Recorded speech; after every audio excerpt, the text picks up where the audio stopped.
De culture et plus précisément de littérature. La rubrique de ce jour nous plonge dans le genre fantastique avec la trilogie qui fait ravage actuellement. Il s'agit de Teranga Chronicles, écrit par un jeune étudiant en médecine, Moustapha Mbacké Diop.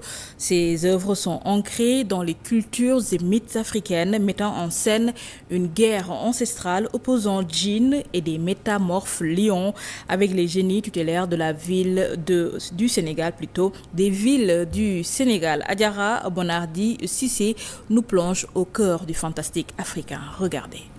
On parle de science-fiction dans la littérature. De nos jours, on fait référence aux grands phénomènes littéraires adaptés au cinéma comme Harry Potter, Game of Thrones, Les Seigneurs des Anneaux et plusieurs autres titres. En Afrique, ceci nous semble lointain malgré la richesse culturelle qui aurait pu alimenter ce genre, poussant les auteurs africains qui en font un sujet. Grâce à l'imagination débordante de Moustapha Mbacké Diop, étudiant en médecine, la trilogie Teranga Chronicles s'impose.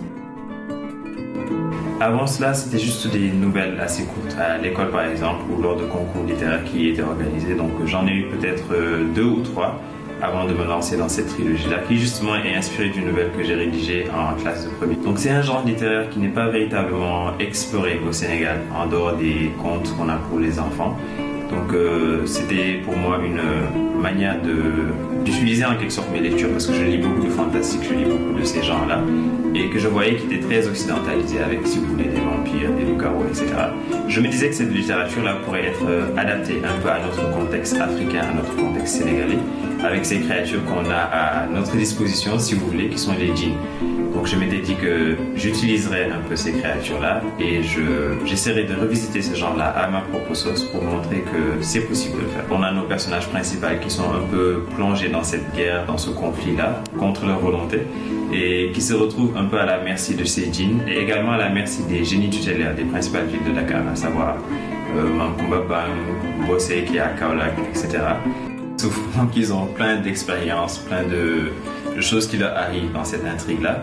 Et ils apprennent un peu à se recentrer sur eux-mêmes, parce que c'est un trio en quelque sorte, fait par la plupart des lecteurs, parce que justement ils voyaient ce genre-là qui n'était pas très souvent exploré au Sénégal, et qu'ils voyaient pour la première fois, et ils voyaient des personnages qui leur ressemblaient. Les personnages principaux ont la vingtaine, ils ont leurs soucis de travail, ils ont des embouteillages, ils ont tout ça, toutes ces petites problématiques-là en fait. Donc plein de lecteurs arrivaient à se référer à ces personnages-là, même s'ils étaient pas humains forcément. Sur le processus d'écriture, l'auteur évoque quelques réalités.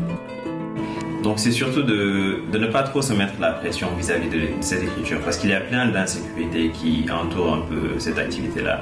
Il y a le fait qu'on n'aurait pas suffisamment de temps pour lire. Il y a le fait qu'après la lecture, oui, le document est là, mais qu'est-ce qu'on en fait? Est-ce qu'on l'édite? Est-ce qu'on le publie sur les réseaux? Qu'est-ce qui se passe un peu après ça?